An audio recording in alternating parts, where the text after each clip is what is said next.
Welcome to the Headley Highlight Show's Headley Headspaces. The Headspaces are a series of thoughts and musings I have during the course of the week, and I chew all over them and I share them with you. And this week's Headspace is called Starmer is torn and frayed over the watered down welfare reform bill. Now, before I jump into why Starmer is torn and frayed over the welfare reform bill, I need to say a couple of things. One, thank you so much for coming to my show and listening to my content week after week. Two, my YouTube channel is growing exponentially. I have 1,631 subscribers. I'm aiming for 1,700 by the end of the week, or maybe that might be the end of next week. Who knows? But that's the plan. And then once I get there, I'm looking for 2,000.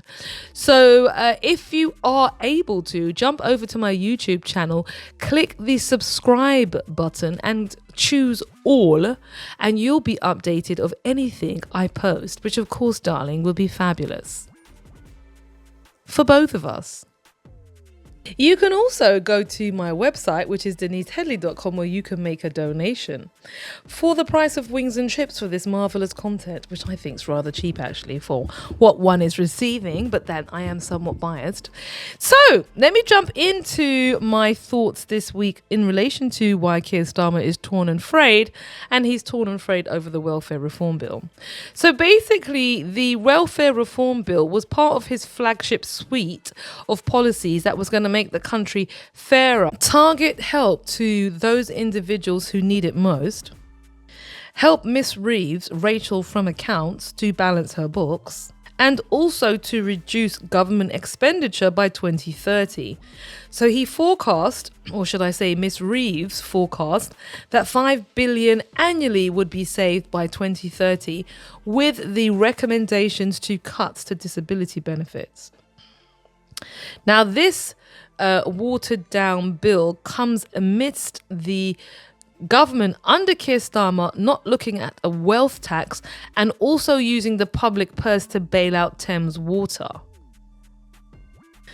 Part of the difficulty that Mr. Starmer has faced over the welfare reform bill is the volume of individuals and organisations and charitable groups that have been vocal against its implementation because of the impact it has on people who are disabled, who already live on reduced incomes because of their inability to work. Protests were also heard in relation to the realism and the realistic nature of the savings projections Rachel Reeves, I like that name, Rachel from accounts, was actually projecting. So what happened on the second reading was that the bill did pass.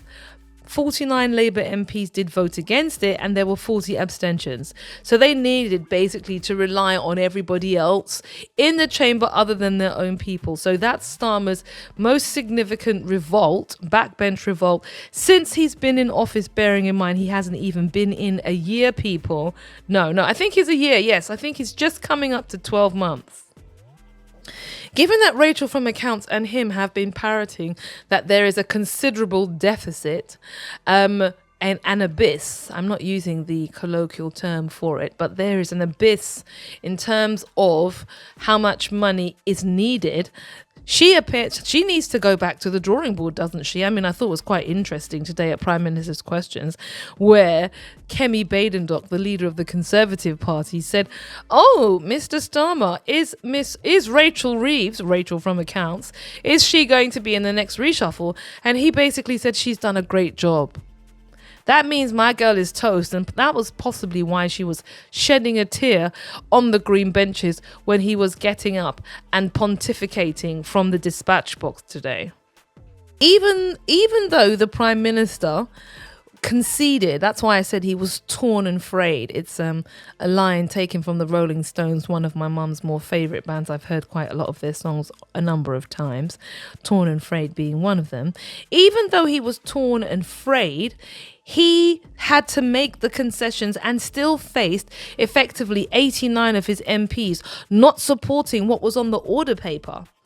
He agreed that PIP reforms would be delayed until 2026, and that existing claimants would be exempt from the new rules and the savings projections abandoned. However, that didn't stop the revolt at the pity party.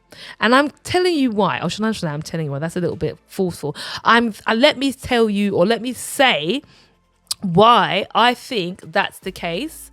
Is because most Labour MPs know that a vast majority of the electorate who vote them in potentially are recipients of PIP and also winter fuel, and the party that they represent has damaged the reputation of them on the doorstep with their collective action, because when you're in a party you get collective responsibility. You know, I took the decision but everyone gets the fallout, and that's what's happening. And I think a lot of MPs are saying that, and this is and when we come to the local elections, which is 2026, let's see how many of those Labour MPs use Keir Starmer's face on any literature. Personally, I don't think he's even going to be there for the local elections, because I think he's going to be toast because he's too unpopular. He's the most unpopular prime minister since records begun.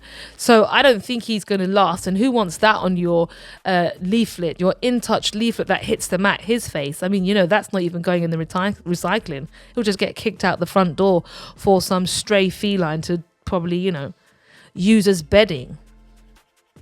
I went off on a slight tangent there, but I think there was significant political damage to Keir Starmer because of the rebellion, because it actually identified that nearly a third of his MPs defied or ducked the vote. So he doesn't have their backing. That means potentially there's 40 people, if the Labour Party rulebook was ever going to be observed and change of leadership was going to be honoured, there's 80 people already, who are 89 people, who potentially won't be voting for you internally to be the party leader. So to me, he has been damaged as a consequence of that. In addition, there's the usual U-turn pressure. He U-turned over winter fuel, and now he U-turned again over the welfare reform. This says to me, this is not a leader in control. No, a leader in control has a vision. People walk with that person, and you know what? They're happy to even be in the slipstream. But on this occasion, nobody wants to be in Starmer's slipstream at all, unless, of course, you're from the Ukraine and you're a male model. Oh, Denise, I think I might have to take that out. No, I'm leaving it in. I'm leaving it in. Skating on thin ice, D. Well, well-behaved women don't make history. Anyway, as I was going on, the point I was making is that he has ducked, and none of his MPs want to be tarnished with the same brush, which is you potentially are damaging the most vulnerable in my constituency, who are going to need to vote for me at some later stage. And of course, there's the old chestnut of party unity.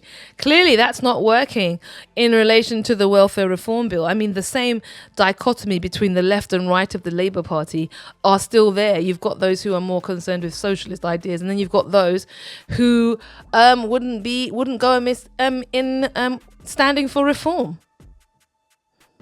The reason I also think that Starmer is torn and frayed is because his chancellor is torn, frayed, and she looks like she is unravelling at the seams.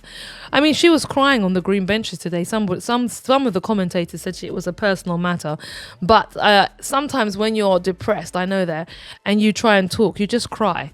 So maybe that's what was happening. She was hearing him talk, and it just made her want to cry. I think also it shows that her political and economic foundation for the autumn statement and the statement before that has basically been a house of cards, because you predicated all of your savings on slashing welfare spending and growing the economy. Well, you can't do that now because you've had to make a U-turn.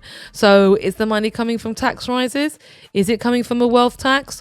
Or are you going to cut money to the Ukraine? What a joke. And to Israel. An even bigger joke. So basically, where are you going to find the money? We don't know. Inquiring minds are sending out an FOI. So the passage of the bill is that it now goes into the committee stage, and Mr. Stephen Timms will be leading the review and reporting to us in 2026. I imagine there's going to be intensifying pressure to plug that gap left by the watered down bill. Maybe we might see the increase in capital gains, or we might see the House of Windsor, our royal family, start paying their due tax on their earnings. Also equally unlikely. So in summary, Keir Starmer is torn and frayed. Rachel Reeves is pulverised and possibly won't be the Chancellor at the next reshuffle. And this has done nothing to rectify the image of the Labour Party, the image of the Prime Minister being some, he's not a visionary. He's just a functionary, as I said. He's a cutout. He's just another manager who went on the day training course and is now running the country, regrettably. But essentially, that's who he is. There's nothing of substance there other than his ability to follow strict orders and to, of course, always do as he's told. So that's where I think we are. I mean, what's your thoughts on the welfare reform bill? Do you agree that it was a good idea? Or do you honestly think that constantly focusing on the vulnerable as a place to raise taxes is basically morally moribund? What do you reckon? Let me know. Jump up in the comments, make a donation at deniseheadley.com, and come back next week, darlings. It's been an absolute joy sharing this afternoon, morning, evening with you. And cut! Bye, darling. Hope you enjoyed it. You can tell it's too late. I need to go to bed. And cut.